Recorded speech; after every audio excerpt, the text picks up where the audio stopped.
You're listening to The Interactome, a podcast by a group of young researchers who want to connect you to the world of science by sharing their stories and perspectives.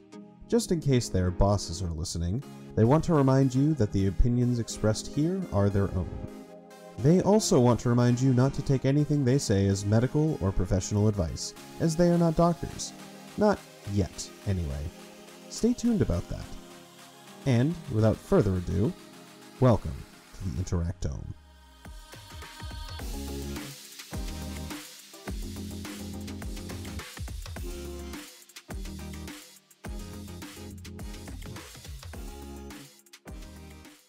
Hi everyone, and welcome back to the Interactome.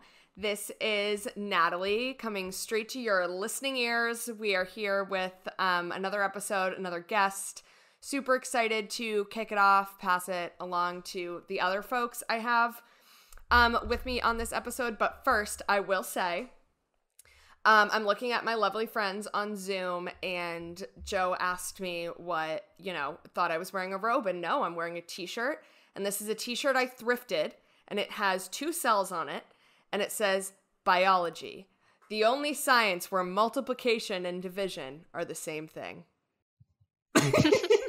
We're not talking about biology today, but Joe was like, oh, what's on your shirt? And I was like, oh, it's science related. I'll just wait till we started recording. So giving you guys that little update. Anyway, it's Natalie. I'll pass it along to other folks, and then we can introduce our guest. Hey guys, Joe here, big life sciences nerd, but obviously we're not talking about life sciences today, and I'm looking forward to learning more as a non-expert. Yeah, same here. Hey, it's Sarah. It's been a while since I've been on here, but I'm excited to hear from our guest. On this episode today, we have our guest, Rylee Renner. She is a UMass grad, along with everybody on this call, UMass Amherst. Excited to give that shout out. But today we're talking about something that we haven't really talked on the show today, and it's GIS. So I'm not sure if our listeners really know what that is. I, for sure, don't know what that is. I've heard it in passing. And we've, talked a little bit about it in episode planning, but I'm really excited to jump in. So I'm just going to hand it over to Rylee, and you can give us the whole spiel. Say hello to the people. Hey, everyone. So this is Rylee Renner, and I'm really excited to be sharing a little bit about GIS with you all today. So I discovered GIS back while I was at UMass Amherst studying geology and economics. And I heard this word GIS floating around the geosciences department, surrounded by some mystique. It sounded like people were really excited about this new technology. This was back in 2016. At least it was new to me. It's been going on since the 1800s. But when I first heard about this, I got really excited and tried to get in as soon as I could to the introductory course. And I remember kind of the moment I realized that GIS was what I wanted to do for my career. And I was halfway through the introductory course at UMass. I had this 4-hour lab session where I was just, making a map, solving some problems, and answering questions about the map that I was making and the data that I was kind of playing with. And I remember being in this incredible flow state. And there was this moment of clarity where I noticed that I was so engaged in what I was doing, and I was so focused and excited about learning through this tool that I just discovered. That was the moment where I realized this was what I want to do for my career. So Can I interject real quick and just ask, what were you making? You were answering questions about, I believe you said it was a map. What were you doing? What were you mapping? So it's a little fuzzy thinking back, but I remember I had a roads layer on the map, and I think water bodies, and we were talking about spraying a pesticide to mitigate the spread of mosquitoes and a disease they were carrying. Cool. Wow. And so you kind of you had this moment, you were in this flow state.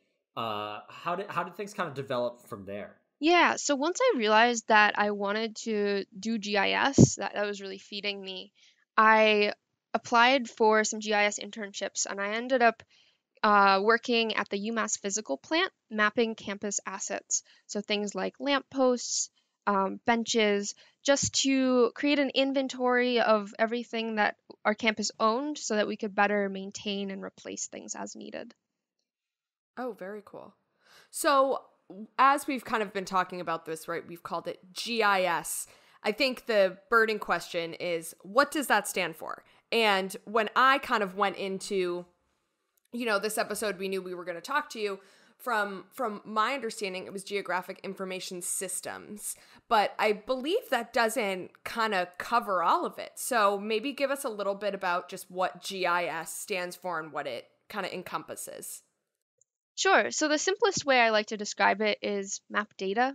We talk about geospatial, and you mentioned GIS as in Geographic Information Systems, and that can be described as a system that creates, manages, analyzes, and maps all types of data using technologies like computers and GPS. But there's also another component of GIS, and that is the science of applying the theory and concepts behind implementing the technology and the data management systems behind GIS. So do you need geographic information systems or system to perform geographic information science? Yeah, that's a good way of thinking about it. Okay. And so GIS, the thing that I like most about it, and liked from the very start, is that it's this tool that can be applied in a really cross-disciplinary manner. It is pretty holistic, like it considers ideally many perspectives. It compares different layers of different variables. It has both a visual component, and that is like the cartography, the map, but also attributes. So if you have, a lamppost on the map, you can tell what type of lamppost it is, what type of light bulb it has. Maybe there's an asset ID on it. And so the visual component on the map helps you track the geospatial aspect, whereas the attributes add more of that data science, like informative, like let's learn about how, like, what things are and how they relate to each other. This is really cool. I definitely think as a like in the life sciences, we do a lot of stuff with like large sets of data, but none of it is really spatial. We kind of leave that more to the epidemiologists and stuff like that. But it would be like, I can just, as you're kind of sharing this, I could definitely like, I feel inspired. I'm really curious to like dig in a little more, see if I can use this for some of my own experiments selfishly. I also have a question that kind of just came to me. So you measure things spatially. How do you take into account things that move? Right? Things that move. If you're using GIS for maybe like to measure the population of like a given species, right? And that species, sure, they might be confined to kind of like one region or area, which might be enough. But yeah, how's that used? I'm going a little rogue here, but that kind of just popped into my head. That's a great question, and that really comes down to your data collection methodology. That's something that I don't do a whole lot of right now, but I would imagine that GPS dots, which are used to track snowplows, can also be used to track things like birds or whales. True, like you chip them and stuff. Like you see that on Animal Planet all the time. For sure. And like as long as you can collect their GPS coordinate, that's something you can plot on a map. And as long as that data collection system sends out consistent like data pings, you can collect and map that data. That's interesting because, we talked about how there are two different essentially abbreviations for GIS, but the two words, right, that remained the same are geographic information. So I guess part of why I was kind of like, oh, well, things that move, geography, mountains aren't going to move, right? They're not going to, they do eventually on tectonic, all that kind of stuff. We'll do an episode on that later. But is GIS, I guess, only used for geography? Can it be used in other disciplines, or does it have to have that geographic tie? Yeah, I guess this is a really great point and maybe a common misconception that GIS is, really just for people who discover or people who have studied geography. Whereas, really, I think whatever industry you're in or whatever problems you're trying to solve, you can apply these tools to understand a more complete picture, create a model that more closely mimics reality. Um, and I think geospatial is often a missing component of data science, and I think it's very often relevant, even if it's not the first thing that people think about. Why is it typically missing? Like, why is it something that's overlooked? So, whereas Excel is really widespread, I think there might be another misconception that GIS software is more niche or harder to use, whereas in my experience, that's not necessarily the case. I find using GIS to be very approachable because of its visual aspect, because you can turn different layers on and off, Yeah. and really um, use the map to explore the problem that you're working with, and it can be a very engaging process. I guess for me it's just so that sounds so cool and so foreign to anything that I ever do. Like, I use Google Maps on my phone when I'm driving to my friend's house because I can't remember their address. I can't remember how to get there. Like, the idea of having you're almost like, and please correct me if I'm wrong, but like, you're almost describing, like, it feels like kind of like a 3D interactive map of like your entire data set, and you're able to make inferences from that. I just think that's like really cool. For sure. And I think whether your data is 3D or 2D, the idea is that you're building or presenting someone who you're doing GIS for a model of reality that informs the decisions that they're trying to make, that helps them more efficiently understand the problem at hand and kind of rounds out their perspective in a given moment and gives them all the variables that they need to consider without giving them more than they need to consider. That's so cool. It's like Natalie said, a technology that I wouldn't have even ever thought of, right? Like, this doesn't exist in my mind. So like, to hear about it is amazing. But I'm also kind of going back to what you said earlier about how it can just be used for so many different applications. Do you have any good examples of that? Like some really broad things, from like apples to oranges? Like, how broad can this get? Sure. So it's really common in infrastructure and public works. If you think about maintaining a city, um, with needing to keep track of where all your utilities are, if you want to dig somewhere, knowing what's there, knowing how deep you can dig, that's one use case, utility management. Another use case might be um, tracking your supply chain in a store, or let's say you're a retailer and you want to build a new store and you want to understand not only where are your existing stores, but where's the population? Where might there be demand for your product based on not only your other locations, but maybe your competitors, and factoring that all in to make this decision of where to, build a store, which is a huge investment. It helps to have some data behind that cause, and if you're not looking at a map, you're missing a huge piece of the picture. I have a question. I regrettably I am not particularly skilled in coding, even though I'm slowly working towards that. If I want to use GIS or things like that, like, I mean, I'm sure there are programs available, but do I need to be like an expert in coding in order to use this kind of thing? Are there publicly available tools? How does one start, like, if one is interested in starting to use GIS, like, how does one start doing that? That's a great question. There's a lot of free tools that can be used online. There's also paid tools that maybe will get you further.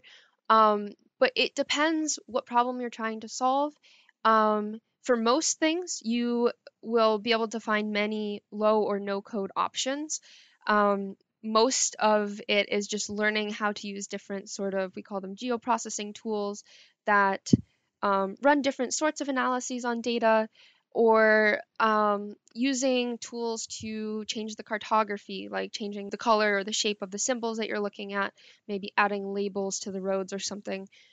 So most of what you can do, most of the things can be done without looking at code at all, but there's also plenty of opportunity if you want to start automating processes or really customizing things.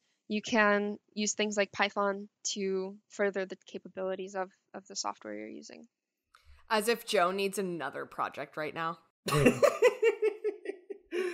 Yeah.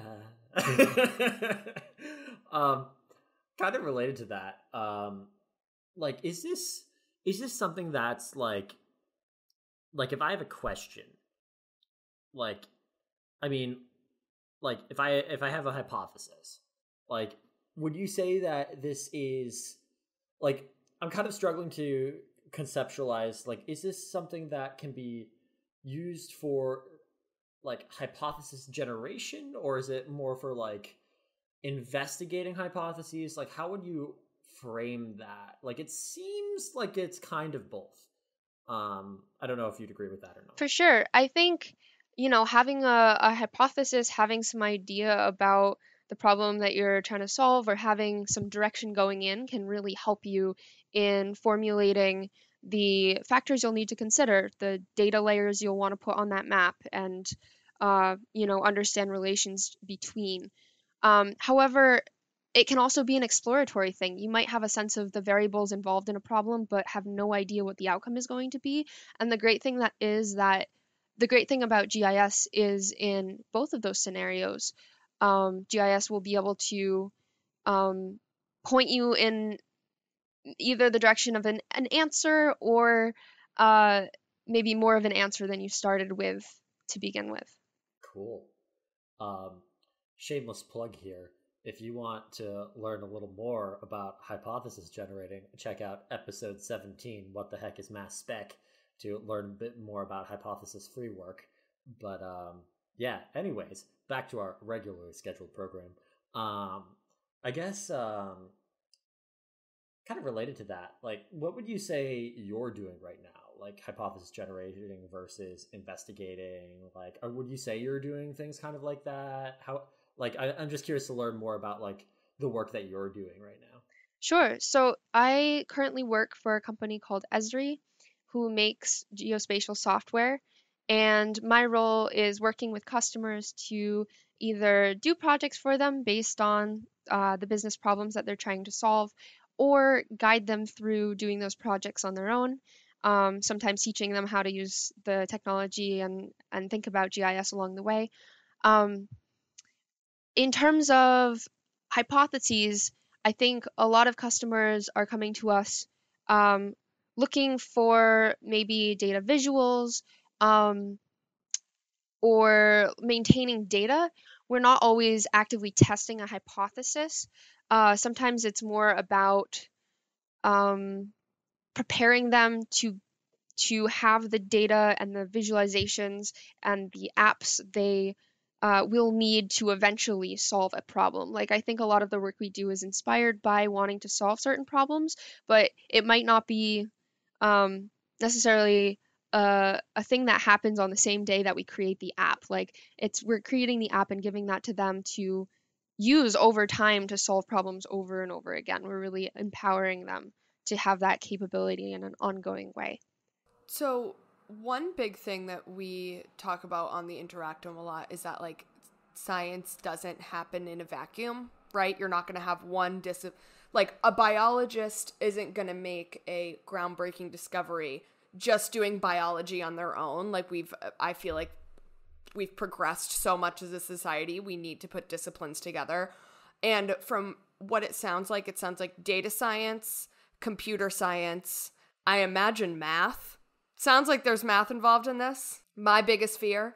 What would you say is, like, I'm literally not kidding, guys. Like, I still have nightmares that I'm failing math tests. So, like, my biggest fear. It's okay. I'm sorry, Natalie. I've moved on.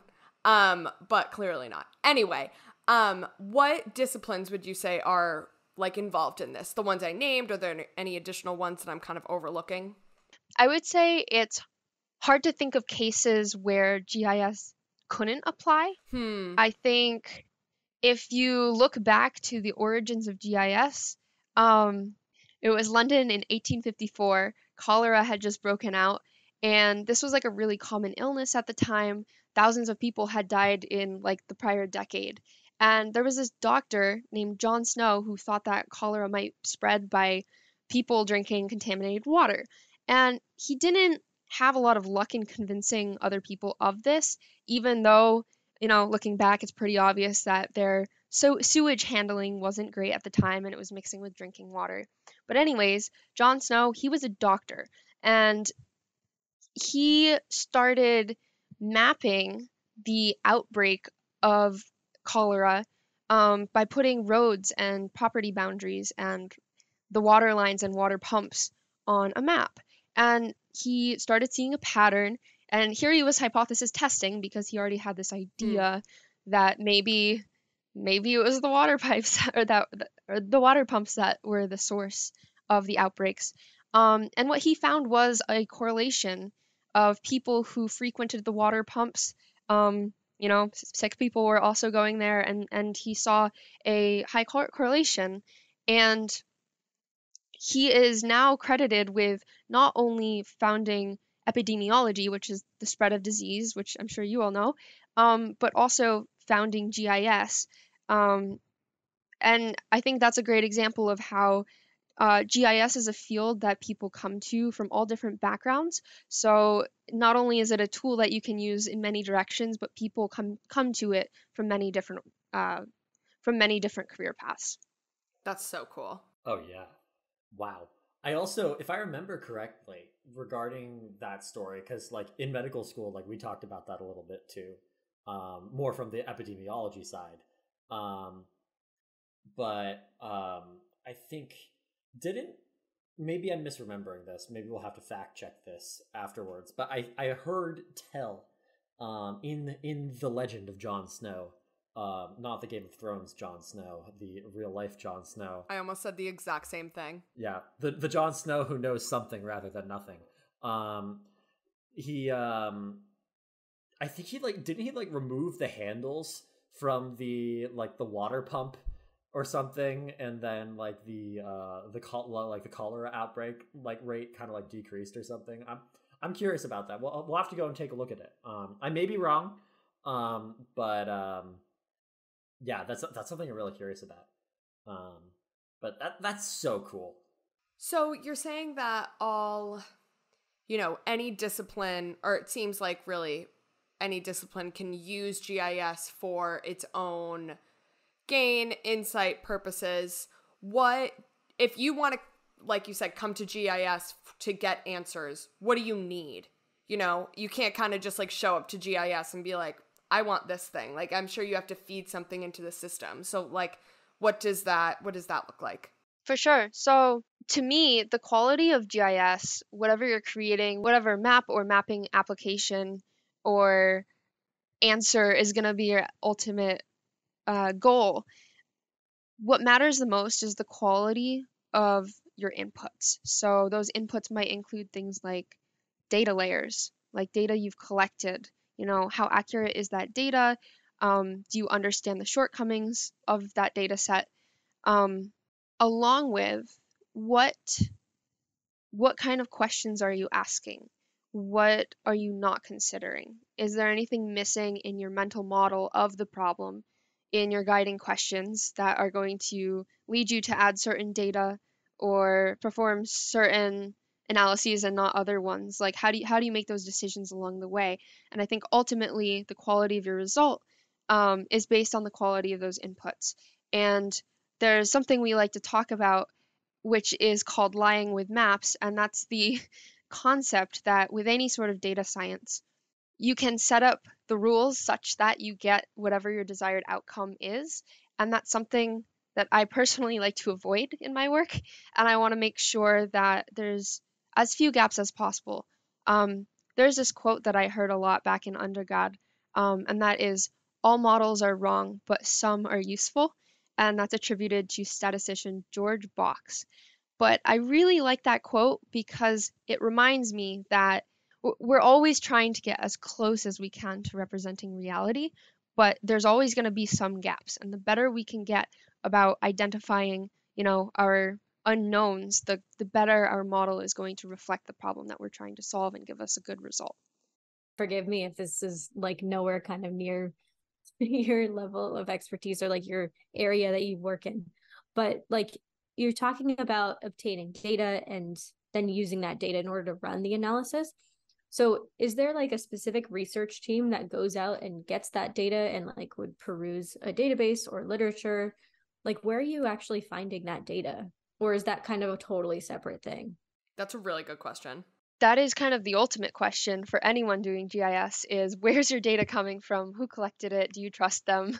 Um, a lot of people collect their own data. For example, when I was at UMass, I was out in the field with an iPad on the collector app. Now there's one called Field Maps, which is better, but the collector app was the old version, and I was out there literally putting points on a map as I walked. I had of course GPS enabled on the iPad so I could see where I was, and then I was looking at a satellite photo of campus that we had flown by a drone like the year prior. And so I would see a lamppost on the imagery right near where I was standing, and I would put a point there and then fill in the attributes of, the asset ID and type of lamppost and condition it was in, things like that. So then there's also people who find their data from either a government source, for example, like property boundaries is one, parcels, or maybe soil type. Like the government, different entities, whether it's like your city or your state, often have GIS clearinghouses where they house data, some of which is public, some of which is internal. But a lot of scientists start there if they don't have the means to collect their own data. And I think it's so interesting what you said about you collecting your own data, right? You go to this lamppost and you fill in all this information, and then you fill in something like the condition it's in, right? And that's going to vary from different people who are going to be collecting that data. Maybe not a lot, maybe a lot of people are going to say like, hey, this lamppost is in great condition and give it a sign off. But maybe there's one person that just sees things differently, sees a couple more scratches, maybe the light bulb's out that day. So the lamppost gets almost like a reduced score. And I think that that's one thing that isn't talked about enough. I think that's a great point. Not only is it maybe differing ideas of what constitutes one attribute versus the other, which comes down to your model. Like ideally you design a schema. Ideally you consider just what's relevant to the problem at hand. And even then, someone could be in the field and you have to account for some amount of user error, or at least consider that some of your data might not be 100% accurate. And I think that's another thing like as a scientist, you can't always aim for 100% because that's not realistic. Often something like 90% is really good when it comes to data, higher if possible. I'd imagine too, not to open the can of worms, and we don't really have to talk about this further either. I'm like, as I'm kind of sitting here thinking, I'd imagine since you're working, with so many different sectors and fields and data, that there's probably at some point a question of ethics and like data privacy and security, and like how are we using that data and how are we using it in a fair and good way.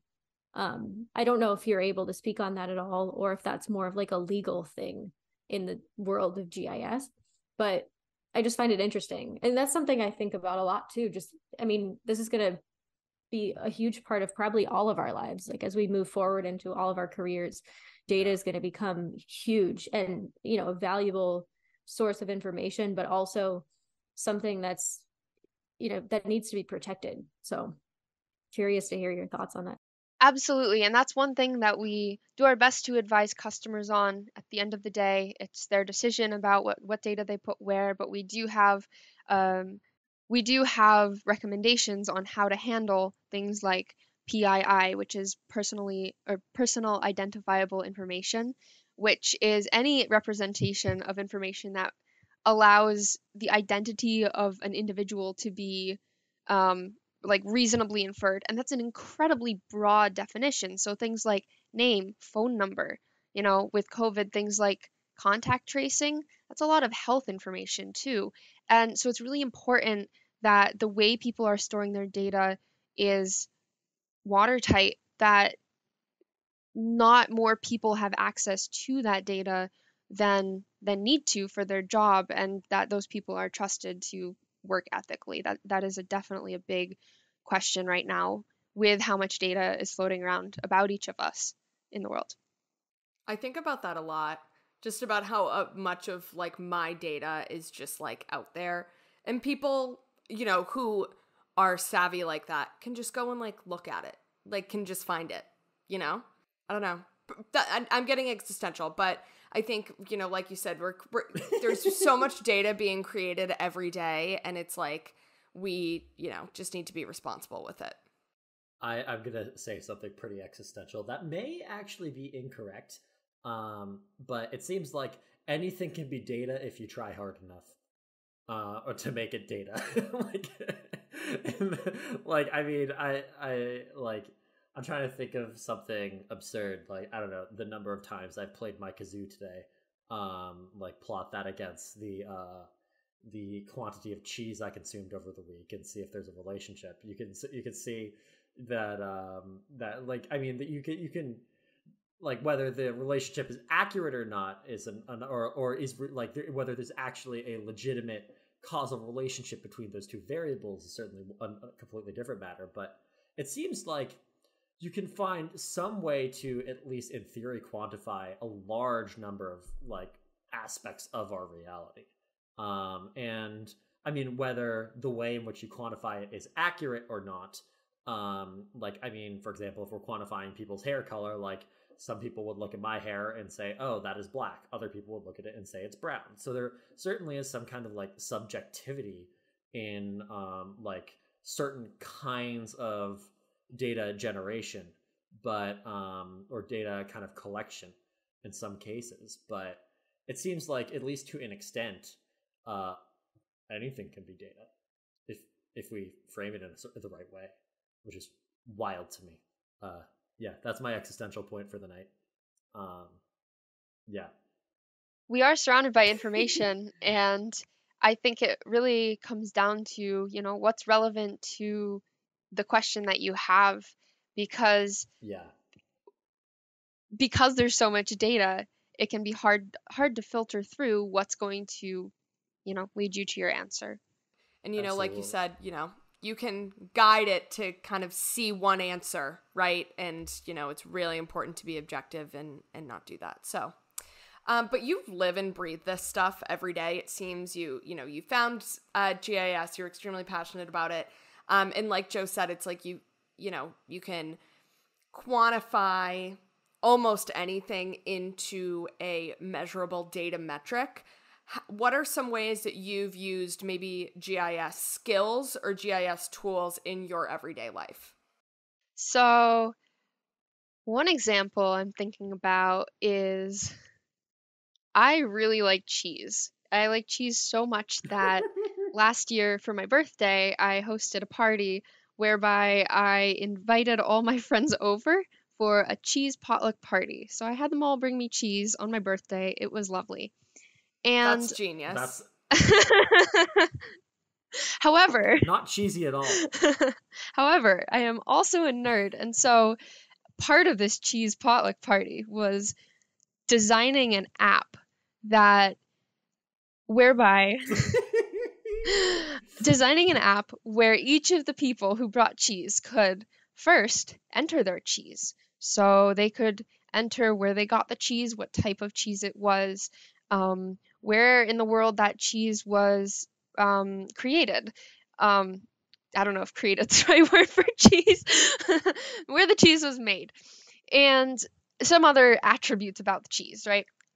And then the second thing was a survey that people could take, saying every time they tried one of these cheeses, they could rate the cheese based on characteristics such as taste and scent and texture and they could vote on their favorite cheese, essentially. And then the third component of this app was a dashboard that showed which cheeses had the best taste and scent and texture, and which ones were liked the most overall. And like they had ratings for all of these things, and there was like a leaderboard chart of the cheese that was the most well loved. I think Cheez-It scored really high Amazing. for some reason. Cheez-Its. I'm curious. Cheez-It. What did the data say? Like which is the top tier cheese? There's this cheese with like a purplish rind from Trader Joe's, and the name escapes me, but that was one of the best like cheeses besides Cheez-Its. Oh, was that the kind with the blueberry? Amazing. It's the cheese with the blueberry around it. It's like purple, right? Yeah. I think I know what you're talking about because I love the cheese section at Trader Joe's, and I only shop at Trader Joe's. And so if I've had this kind of It's cheese honestly before, a really good place for it. can attest that cheese is good. Amazing. We are not funded by Trader Joe's. We have no sponsorships. This is purely the opinions of the people on this podcast. But yeah, that's really funny. Wow. Yeah, I'd be very curious if we got like a very large group of people. I'm assuming that you had like a good number of people. But like if we increase the sample size even more, like what is the best cheese? I hope you keep your app and we can use it further. That is the question. But yeah. Kind of related to that, like, or this whole thing, like it seems like to really get a understanding or to build a good model, like obvious, like all model, as you said, all models are wrong, but some are useful. Beautiful quote. I love it so much. I like, for context, to our listeners, Rylee shared this quote with me like a year or 6 months ago, I think. I can't remember. And I've been thinking about it on and off since then. It's a beautiful quote. But it really does seem like to build, like to think, be able to make a good model, you have to know the right question to ask. And I kind of wanted to put it out to everyone, like, what do we think about that idea, like asking the right questions? How do we get to that point and make a quote good model, like in GIS or any other field in general? To me, good questions really start with good observation. And in order to observe well, I think, in a way that correlates with reality, it's important to keep an open mind, to not get in the way of what you're seeing, to not let your own bias impact what you're doing with the data. And of course, we all have biases, and so I think it's a constant journey to be mindful of how you are getting in the way of your journey, and what questions you might not be asking that might really inform what you're after. And also thinking about things from different perspectives, maybe like really high level versus detailed, or different stakeholders who are involved in a given issue. I think ultimately up to us, our model and the meaning we derive from the model is it's up to us to derive that meaning, and that meaning really starts with the inputs we consider or don't consider. Yeah, wow. I am clapping for those who are listening. Like that, wow. That's given me a lot to think about. So, Rylee, I know you've been great in explaining a lot about GIS to us, and then, of course, your experiences and models of cheese, which I need that app, by the way. But I wanted to ask you more personally, where do you want to go in the future with the career, and what parts of the field interest you the most? That's a great question. There's a large part of me that wants to stay technical, working with the software, maybe exploring automation further. Like I've been delving into Python recently, and I really enjoy being in that headspace, like this intense flow state. Coding is still pretty hard for me, but I find it to be very rewarding, and I feel like it's a growth edge that I want to lean into there. And I think also expanding my high level understanding of all the ingredients that make an organization successful with GIS. Like a lot of my customers are new to GIS or new to applying GIS in certain ways that I'm walking with them through. And I'm often learning just as much as they are during that process about how I can be more effective in guiding that process or the many things that can go wrong along the way so I can get better at accounting for those over time. And so really I want to continue being kind of like a guide into the world of GIS for people, whether they've been working with it for a long time or not. I love exploring together. I still find it really rewarding. I've been doing it for almost 5 years now, and every day is a little bit different. So I love being in that space where I can continually be learning new things. It's nice. You want to guide people, and it's like you're guiding us on like what it is, walking us through it, our listeners. So thank you so much for taking the time today to speak with us. This was a really interesting conversation, and we learned a lot for sure. If there's one thing that you would want our listeners to kind of take away from this whole conversation, what do you think that would be? Like, for people who aren't familiar with GIS or kind of the philosophy behind GIS that we've been talking about a little bit, like, what would you say? I think there would be two things I would mention. Is one, don't be afraid to explore. Like, just get your hands on the software, and start playing around. See where it takes you. See if you like it. If that's something you're interested. And the other thing would be, if you've never considered GIS before, maybe there could be some value in considering how geospatial could round out whatever you're doing in helping you make decisions or helping create efficiencies in the work you do and helping make your job easier ultimately. Yeah, I'm gonna keep those things in mind for sure. Joe, are you about to have a career switch? Yeah, GIS time. No, in all honesty, like, I mean, I'll probably, Rylee, I know I have, for our listeners, I have mentioned this before, but there may come a point where I do need your guidance, in this sense. But yeah, it'd be cool to map, like, I don't know, like different chemical exposures across the country or something like that. That'd be cool. Don't know exactly how I'd quantify that, but something to think about for the future. You guys are thinking about how you can use it in your careers. I'm like, oh, like maybe I'll throw a cookie party and like try to like instead of like a cheese party and then make everyone bake cookies for me.